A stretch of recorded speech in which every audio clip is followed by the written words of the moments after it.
2022 के अंदर मैं सिर्फ ये एक बात कहना चाहूँगा कि stop product hunting and start निश हंटिंग।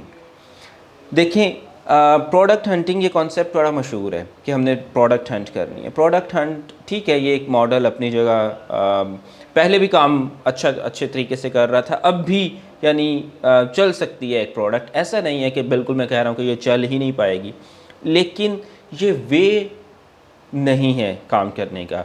ये इसमें ग्रोथ के चांसेस बहुत कम है, इसमें फेलियर के चांसेस बहुत ज़्यादा हैं। तो ऑब्वियसली जब हम बिज़नेस करते हैं, एक बिज़नेसमैन की कोशिश ये होती है कि वो अपने फेलियर चांसेस को कम से कम करने की कोशिश करे, अपने रिस्क को कम से कम करने की कोशिश करे, और ये चीज़ देखे कि जो वो बिज़नेस करने जा रहा है, वैसे तो आप एक बड़ी कंपनी में लगे हैं, ठीक है, वहाँ पे 1 लाख 1.5 लाख सैलरी ले रहे हैं आप, तो आप बहुत सारे ऐसे लोग हैं जो इतनी सैलरी ले रहे हैं, स्टिल वो अमेज़न की तरफ आना चाह रहे हैं, बिज़नेस की तरफ। वो क्यों आना चाह रहे हैं? वो इसलिए आना चाहते हैं कि उनको पता है फ्यूचर में क्या यही करना है, बिज़नेस करें ताकि एक्सपैंड करें। तो जब भी आप बिज़नेस की तरफ आते हैं तो एक चीज़ आपके जहन में होती है, क्या इसमें एक्सपेंशन है, क्या इसमें ग्रोथ है। तो जब आप एक प्रोडक्ट हंटिंग से एक ही यानी एक सिंगल उस कॉन्सेप्ट से स्टार्ट करते हैं, तो इसका मतलब है आपने वहीं पर अपने आप को लिमिटेड कर लिया है, और ग्रोथ की तरफ आप ग्रोथ की तरफ उस तरह से नहीं जा सकते हैं।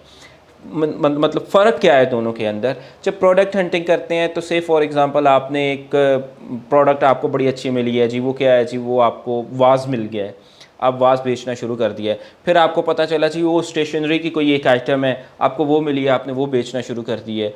और बाद में फिर आपको पता चला जी कि वो इसके गार्डन के अंदर कोई चीज़ है, यानी अब मुख्तलिफ है उसके, अब उसके ऊपर आप ब्रांड बिल्ड नहीं कर पाएंगे। और जब मुख्तलिफ कैटेगरी की आपकी प्रोडक्ट्स होंगी, आपको अमेज़न, ज़ाहिर है अमेज़न की तरफ से भी आपको कोई एडवांटेज नहीं मिलेगा। यानी एक ही कैटेगरी के अंदर, एक ही निश में जब आप बिल्ड करते हैं तो आपको फिर ज़्यादा फ़ायदा मिलता है। अच्छा, इसके अंदर दो कॉन्सेप्ट, ये थोड़ा सा शायद एडवांस लेवल की बात हो जाएगी, लेकिन ये समझना बहुत ज़रूरी है। एक होता है यानी निश बिल्डिंग के अंदर भी आपने निश किस तरह बिल्ड करनी है। ऐसा पॉसिबल है कि आप मुख्तलिफ कैटेगरी की प्रोडक्ट बेच रहे हैं, लेकिन वो ब्रांड के साथ बड़ी अलाइन हो रही हैं। ये बिल्कुल पॉसिबल है। कैसे? इसकी मैं आपको एग्जांपल देता हूँ। से फॉर एग्ज़ाम्पल आप गार्डन में कुछ गार्डन के रिलेटेड प्रोडक्ट बेच रहे हैं, कोई मे बी आप कोई फर्नीचर के रिलेटेड प्रोडक्ट बेच रहे हैं।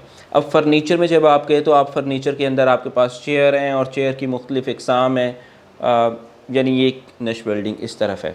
फिर एक ब्रांडिंग ये होती है कि आपने फॉर एग्ज़ाम्पल आप टी शर्ट भी बेचते हैं, आप कुशन भी बेचते हैं, आप किचन के किचन में इस्तेमाल होने वाले बर्तन भी बेचते हैं, और ये सारे आपके ब्रांड के साथ अलाइन है। वो कैसे? वो इस तरह हो सकता है कि आपका एक ख़ास डिज़ाइन है, आप में भी आप बड़े रेट्रो किस्म का यानी डिज़ाइन की चीज़ें बेचते हैं।